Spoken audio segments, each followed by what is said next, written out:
I'm so happy.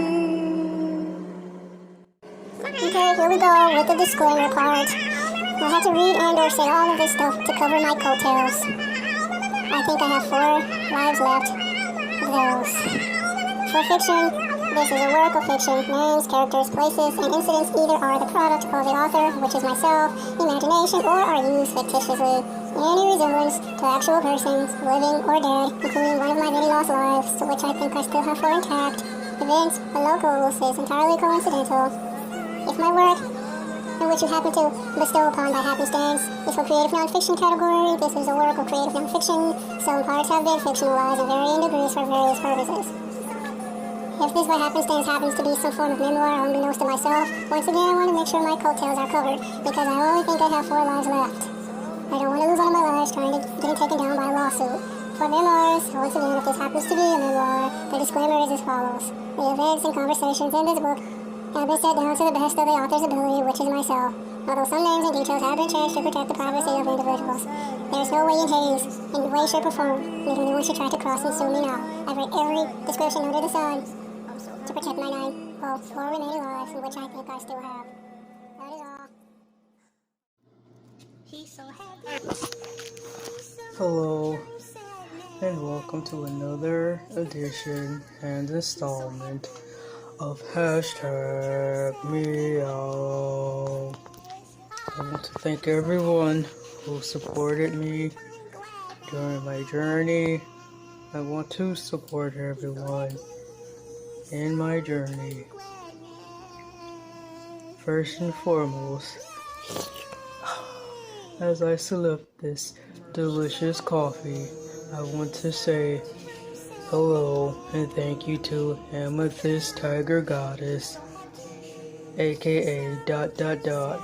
for supporting me on my Hashtag Meow journey. I will provide the link to her channel down in the description of my channel so that you can watch her channel. It is not for the faint of heart. Her channel is for adults who are mature and not stupid. Go to her channel and you will learn something. Once again, this Folgers Coffee is delicious. Thank you, Amethyst TIGERGODESS, A.K.A. the ...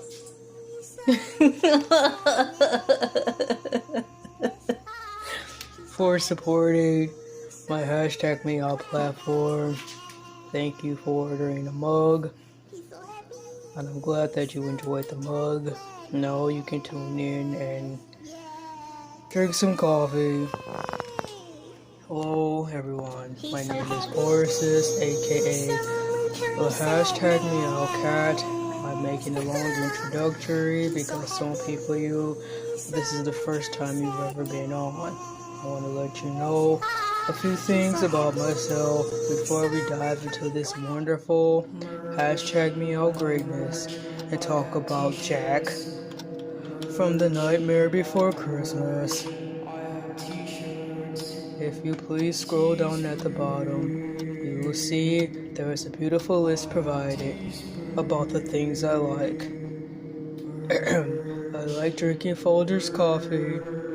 I like watching the 11 Alive news. I am an Amazon Prime member, and I love my pet family. Now moving on. Today we will be talking about and unpacking the miracles of Jack from The Nightmare Before Christmas. I have my computer loaded and I am ready. My goal is to make this video filled with action-packed information and have it be 10 minutes long. We are at the 3-minute mark right now. Let me pull up my cat recliner.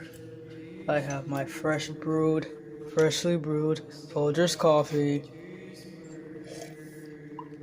And meow, I shall begin. The Nightmare Before Christmas. Jack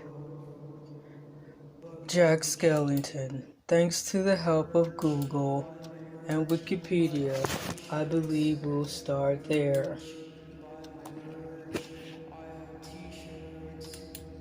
As I type this in and look for Jack, they've taken me directly to the movie in which I'm not trying to talk about. I've already talked about the movie. I want to talk about the glorious Jack Skellington. Here he is. Jack Skellington, according to Wikipedia, the free encyclopedia. Jack Skellington is a character and the main protagonist of the 1993 film The Nightmare Before Christmas. Jack is the Pumpkin King, in quotation marks, of Halloween Town. Once again, Jack is the Pumpkin King of Halloween Town, a fantasy world based solely on the Halloween holiday. Jack is voiced by Chris Sarandon. Danny Elfman provided Jack's singing voice in the original film and soundtrack album, yada yada yada.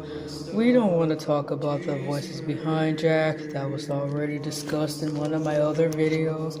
We want to talk about the Jack Skellington and how wonderful he is, and how symbolically historic he is in the lives of not only cats but humans alike. Jack Skellington has made a wonderful appearance, according to Wikipedia, in the video game Kingdom Hearts. My pet mom, Elay, loves Kingdom Hearts video game. In fact, she even dyes her hair blue like one of the characters in the Kingdom Hearts video game. Tango, our other pet friend who lives in our home, is running around crazy. That cat is weird. By the way, we have another cat who lives here named Tango. He's an orange tabby cat, and he's getting in my way. Time for another sip of delicious Folgers coffee.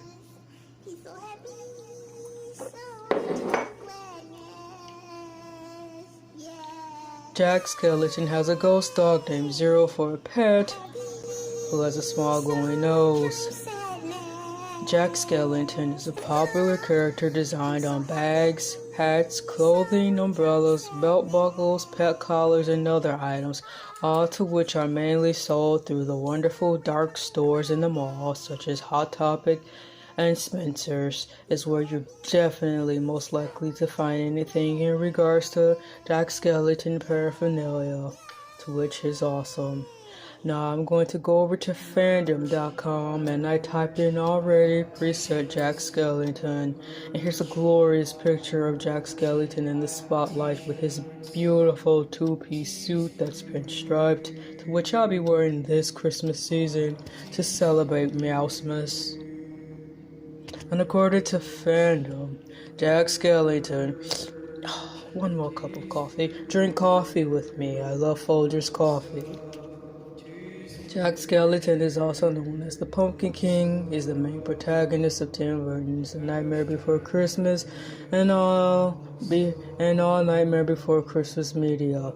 I love how they set that first paragraph, giving Jack Skellington his rightful due to say that he is the face of Nightmare Before Christmas. When you think of Jack Skellington, you think of Christmas, you think of The Nightmare Before Christmas and nothing more, nothing less.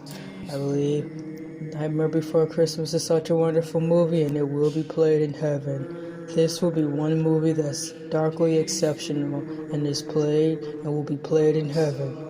Amen.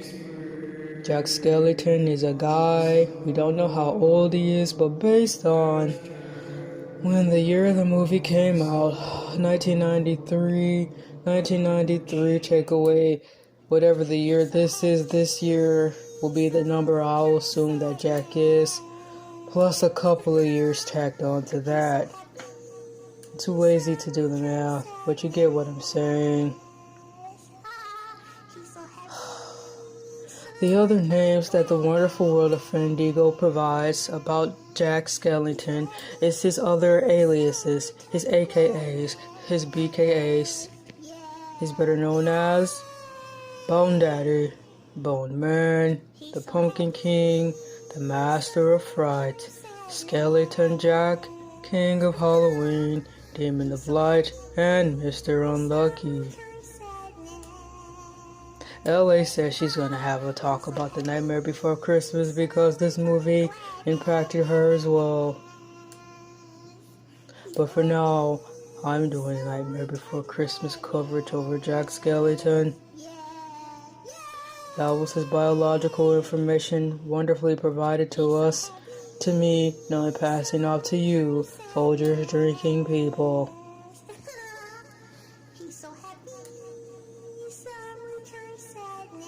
According to fandom.com, Jack has earned the title of the Pumpkin King by being terrifying to humans, but never harming them, which is true. He scared them half to death though, so that was harming enough. A clearly well-earned title, as it appears he is even able to scare the monsters that occupy the town, which is true, just like the blue guy in Monsters Incorporated. He even scared the monsters in Monsters Incorporated. I believe his name was Sully. Shouts out to Sully. He runs a smooth second contender right after Jack. As the Halloween spectacular characters who have made a wonderful, meowful impact in my life. Continuing on with fandom, Jack Skellington. The last sentence reads, he lives in Halloween Town, a world based solely on the holiday of Halloween. Wow, that's heavy. So if they're saying is Halloween Town only materializes on Halloween, just like is it Jason or Michael Myers only comes back on Halloween? Ding, ding. I'd love to hear your feedback and information about this guy. I want to just let you know Jack Skellington has been a wonderful part of my life, and he's a superhero to me in my eyes. There's a backstory I guess I'll read. I know I've gone over the time. According to fandom, the backstory during Jack's lament, Jack claims that despite only a few denying that he is indeed terrifying, which he is best at, his talents are renowned far and wide. Every Halloween, Jack has scared people of all ages, even seen grown men give out a shriek. Jack is also fond of the work of William Shakespeare, to which he would take off his head and recite Shakespearean quotes. Jack also states no animal nor man can scream like I can. Wonderful. The Pumpkin King. Just be advised, I'm not reading this article word by word due to copyright citations. I'm skimming through to give you information that you probably will not want to read because this is painfully long. But I will provide the link down at the bottom of this glorious video to which my thousands of followers are listening to and sipping coffee with me too. Jack travels through the pumpkin patch to search after the corpse kid who ran away and finds him trapped by a possessed pumpkin. He frees him, but the kid is quickly kidnapped by Lock, Shock, and Barrel. Jack chases after the three kids and frees corpse kid yet again, but is baited into a trap by Lock, Shock. Now, I don't remember that part of the movie. I don't know if Fanding was talking about. I think they may have slipped some fan art information into here.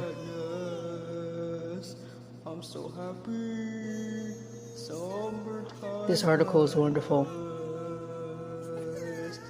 I'll read the last paragraph of this very long biopic, whatever. Determined to set things right. That's good coffee. Jack returns to Halloween Town, where he discovers that Santa has been taken to Oogie's lair, and that Sally is also there. He manages to rescue Santa and Sally, and defeat Oogie Boogie. Jack asks Sally how she ended up in his lair and realizes her feelings for him. Yes, Jack gets a girlfriend. Jack is a hero to me. He fought hard and almost gave up the fight. Despite his confusion of being the king of Halloween and all things bad, he developed a soft spot, a form of human nature that is against the feelings and morals of Halloween Town. He developed a love for the love of Christmas and all things happy that involved itself around the spirit of Christmas. But realizing that this was going to be difficult to present to his family and friends in Halloween Town, I believe Jack misshapen and warped and misconstrued Halloween in a way to make it appear darker than it seemed, so that the Halloween Town people would be more likely to accept this. All in all, Jack was turned into a villain in his own town, but through it all, he still fought through it and stayed true to himself despite the confusion. I'm a fan and cat advocate of Zack Skeleton because at the end of it all, everything worked out for the good.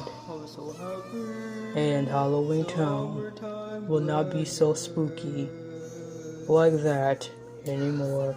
Ladies and gentlemen, boys and girls, I recommend that you go to the fandom.com and continue reading this glorious article. It's great. Until next time, thank you for watching hashtag Meow. Thank you for watching/listening hashtag Meow with me. And once again, as I go through my comments, I'll give one more shout out to Amethyst Tiger Goddess, A.K.A. ... Have a wonderful day, and thank you for watching/listening to me. Hashtag Meow.